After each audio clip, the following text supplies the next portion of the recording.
Kia ora and welcome to the Niggly Nishcast. I am the Diggly Doodah Doc, Mr. Slippers, the Papatoe Panther, here to talk through some rugby league matters as we prepare for NRL round 19. So we got the Warriors NRL team taking on the Parramatta Eels.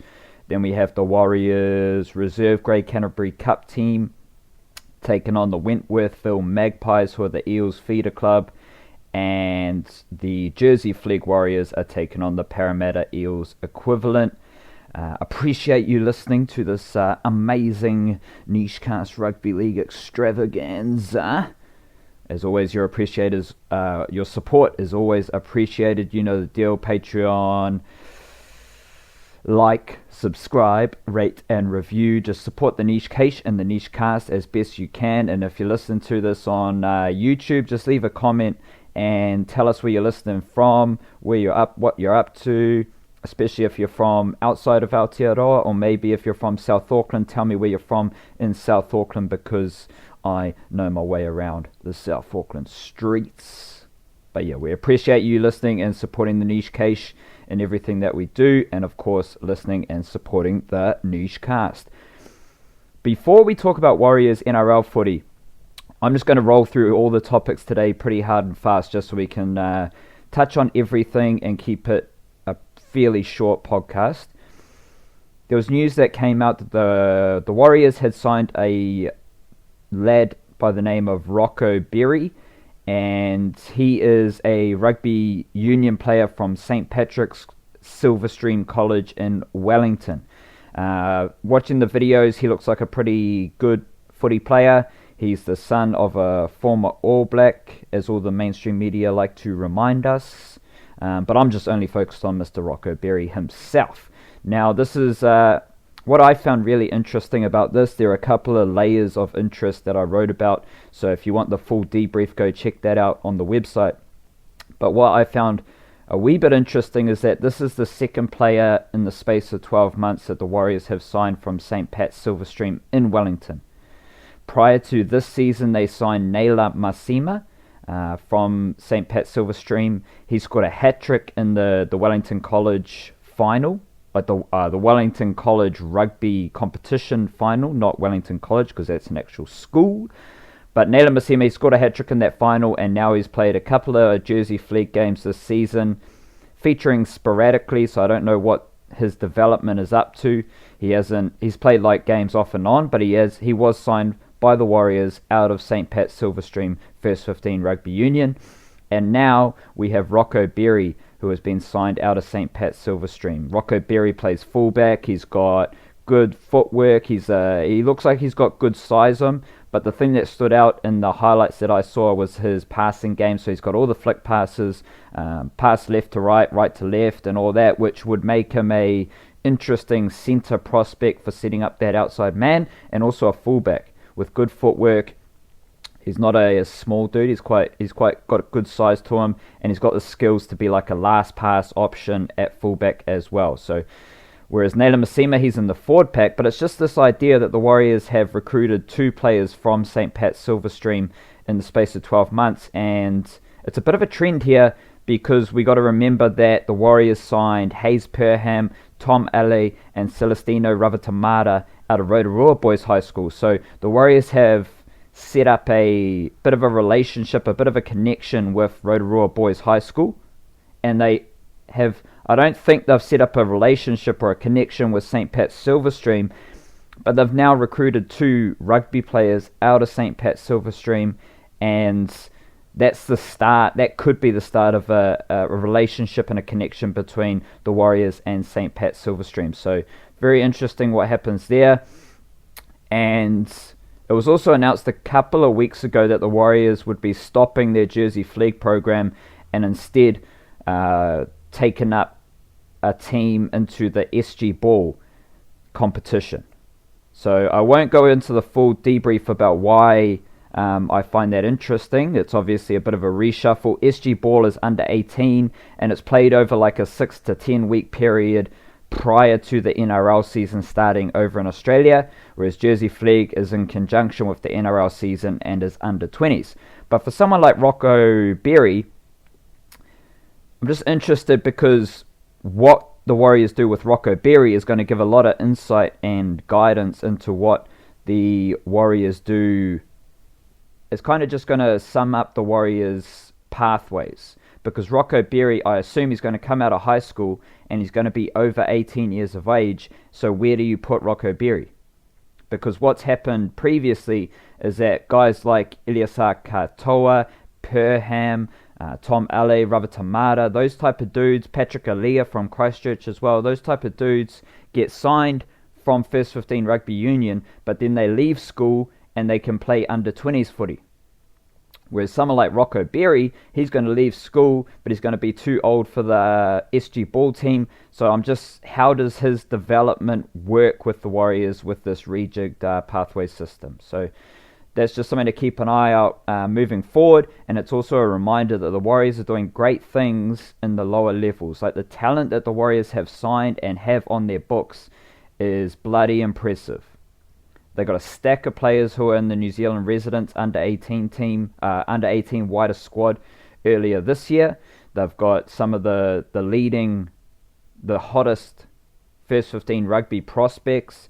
They've got dudes who are Jersey Flegg eligible playing in reserve grades. So everything in the lower grades at the Warriors and what they're doing and building that foundation, building that base and that talent pool at the Warriors is bloody impressive. So regardless of what happens in the NRL, just remember that the Warriors are making some great moves in their development pathways, and that's because of the people they have brought in, Peter O'Sullivan, Brian Smith, and Greg Bullis, to name a few. So it's very encouraging what the Warriors are doing there.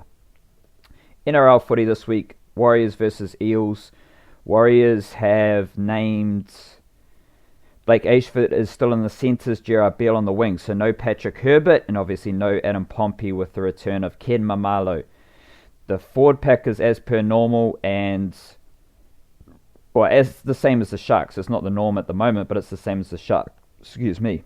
And then the bench is also the same as the Sharks. Last week, they're coming up against Parramatta Eels. Parramatta Eels, I checked the table last week, and I was like, what the fuck are the Parramatta Eels doing in 6th? What are they doing in the top 8? It just feels like they haven't really done anything this season, but they're sitting in 6th position with 3 wins and 1 loss from their last 4 games, which is a fairly handy effort for the Eels, but it presents an interesting opportunity for the Warriors because I don't feel like the Eels are an amazing team. That's why I was surprised that they were rooted in that top 8.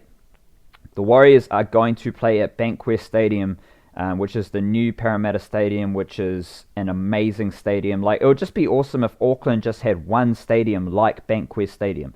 Instead, we got 3 stadiums that are all shit. Catch my drift there.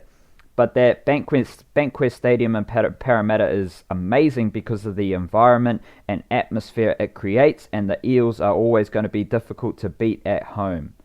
So it's going to be a big challenge for the Warriors trying to step up against this Eels team and get a much-needed victory. The Manly Seagulls showed last week how to beat the Parramatta Eels, perhaps. Of course, Parramatta Eels under coach Brad Arthur, they're going to come out this week and they're going to tighten up their ruck defence, their middle defence, because the Manly Seagulls just ran rampant through the middle.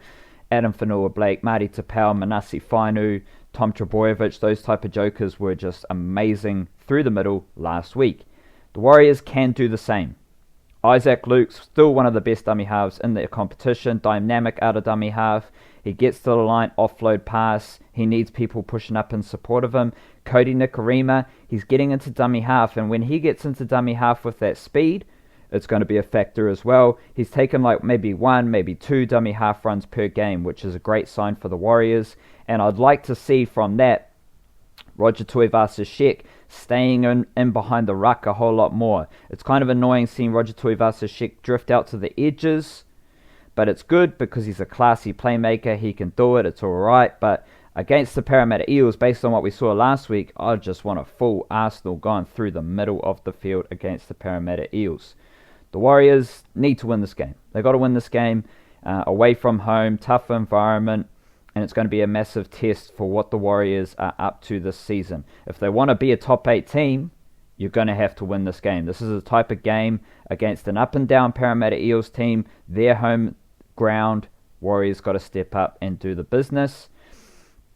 And it's going to be an interesting battle in the middle, not just with the speed and the footwork around the ruck, but the big boys, Ignatius Parsi, Leeson Armau, Sam Lasoni, Lachlan Burr, Bunty Afoa, coming up against a very good Parramatta Eels middle forward crew, Kane Evans, Junior Paulo, especially Nathan Brown, he's next level. But their benches could be a bit weak. Oregon Kafusi, Daniel Alvaro, David Gower, Tepai Moroa, a bit big, maybe a bit slower. That's where the speed and the footwork comes in for the Warriors.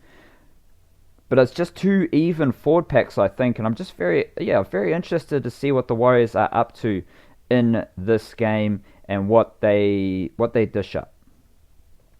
Jersey Flegg, Canterbury Cup team. Patrick Herbert is back at centre for Canterbury Cup in reserve grade.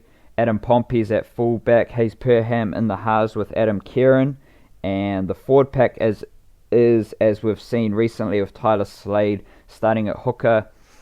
Temple Kalepo, who had been the Jersey Flegg hooker, he started at hooker last week in Canterbury Cup, and he's still on the bench for Canterbury Cup this week.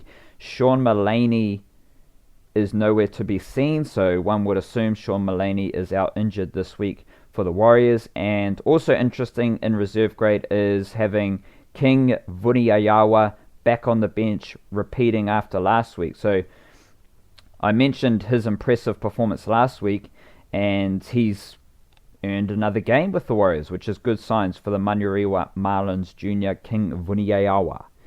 Jersey Flegg Warriors. Remember that both teams are subject to late changes, so anything I talk about here may be bullshit by the time the game rolls around. Fairly similar outfit for the Jersey Flegg, except for Paul Turner coming back into the halves. He played fullback for reserve grade last week, and now he comes into the halves for Jersey Flegg this week. Philip Makatoa starting at prop. I love that middle forward group for the Warriors. I love this forward pack for the Warriors Jersey Flegg team. Philip Makatoa, he's been playing reserve grade. He's starting at prop for Jersey Flegg. Wesley Vaikoso is an impressive middle forward as well. Brody Tamarua looks the goods, and he's starting at lock. Tony Tuponoia, he's the younger brother of Satili Tuponoia with the Roosters, I believe. And then Tom Ale is on the other edge. That's a very good Warriors Jersey Flegg forward pack. And then the bench is, as we've seen previously as well. So, again, I love the junior talent coming through the Warriors at Jersey Flegg level and what they're up to. Let's just take a quick squiz through the NRL team list this week, just to see if there's any Kiwi NRL funk. I don't think there was too much funk. You got Braden Hamlin-Uele starting as a middle forward for tonight's game, Thursday night's game. So remember that if you're listening to this. Sharks versus Cowboys, no Andrew Fafita. Hamlin-Uele starting in the middle. This game also features Ronaldo Mulatalo starting on the wing for the Sharks. He's an Ellerslie Eagles junior. And then you got Murray Taulangi, who was an Otahu rugby product. But both of them have played like under 18s and under 20s footy for Queensland. So it's a bit of a niggly situation there just in terms of my like Kiwi NRL eligibility that I make up. But they're both Kiwi NRL wingers from Auckland. However, they are both chosen to go down the Queensland route. Knights versus West Tigers on Friday night. The Knights have Danny Levi starting at hooker, Sean Kennedy-Dell on the wing, Herman SAS and James Gavey on the bench. Tigers, just Isan Masters, Benji Marshall and Josh Alloway. I'm very interested in Josh Alloway starting in the middle for the Tigers. He's coming up against David Clemmer, Daniel Saifiri and Tim Glasby. So it's going to be a massive game for Josh Alloway starting in the middle of the field for the Tigers. The Tigers need to get some wins, and that starts with their forward pack. Pretty young forward pack. Michael Cheekham starting on an edge as well. So how they deal with the Knights forward pack is going to be fascinating, because on paper that Knights forward pack rolls all over the Tigers. Rabbitohs versus Dragons, nothing doing there. Who cares about that shit? Eels versus Warriors. Eels do have Dylan Brown, Brad Takarangi, Marata Niokore is starting on an edge. Dylan Brown was like their best playmaker last week in the loss to Manly Seagulls. So remember that the Warriors were apparently chasing Dylan Brown before the season started. So what Dylan Brown dishes up in this game could be interesting as well. Titans versus Broncos. Titans just have Kevin Proctor and then Moeaki Fotuaika coming off the bench.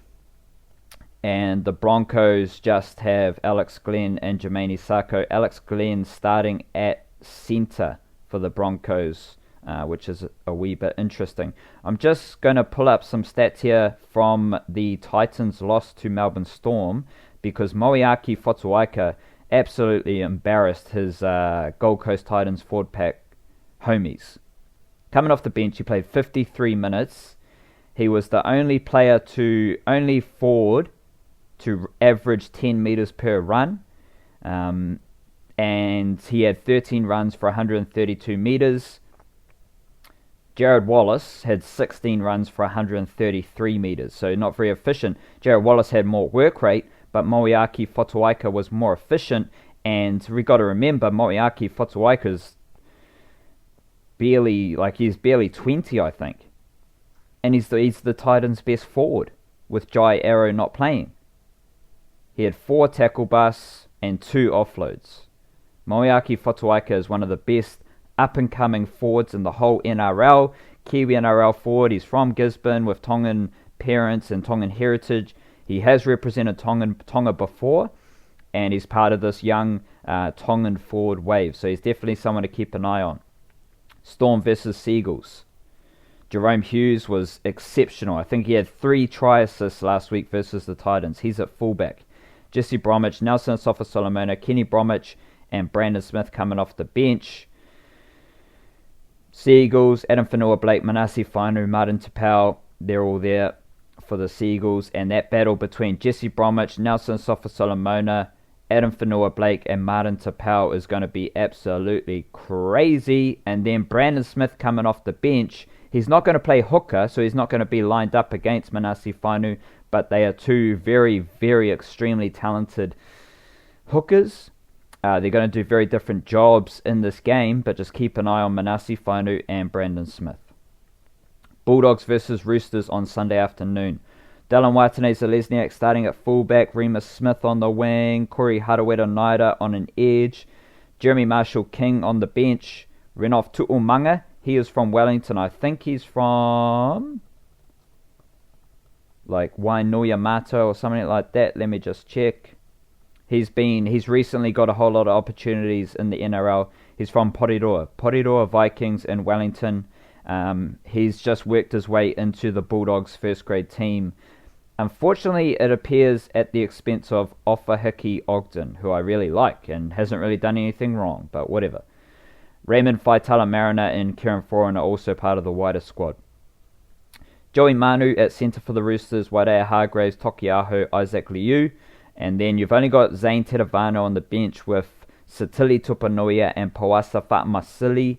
They are on the extended bench. So Tuponoia and Fa'amasili have done a great job during Origin. They've established themselves as capable NRL forwards. But we're seeing as the Roosters go full strength, those guys drop out. But it's part of the Roosters setup, much like the Storm, where they bring their players through into the NRL in a very smart and shrewd way that gets the best out of those players. Panthers versus Raiders Sunday afternoon. Panthers have Dean Whare in the centres. James Fisher-Harris played like 77 minutes last week. James Fisher-Harris is a workhorse in the middle for the Penrith Panthers. Jerome Luai's coming off the bench as well. Shans Nickel-Clockstad at fullback. Bailey Simonson, Jordan Rapana on the wings for the Raiders. Then you've got Joseph Tapane at lock. And Iosia Soliola starting in the middle with Saliva Havili coming off the bench. That battle between James Fisher-Harris and Joseph Tapane is going to be fascinating.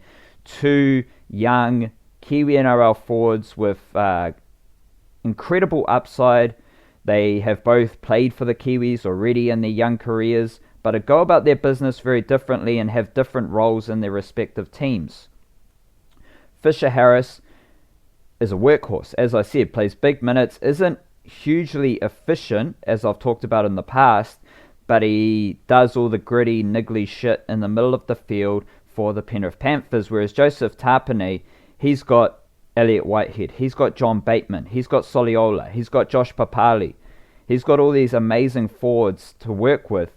So for Joseph Tapine, it's just about doing his job and being efficient in doing his job. Whereas James Fisher-Harris, like, he's got James Tamou in his forward pack, but James Fisher-Harris feels like the leader of that forward pack, in the sense that he leads with his actions and his work ethic.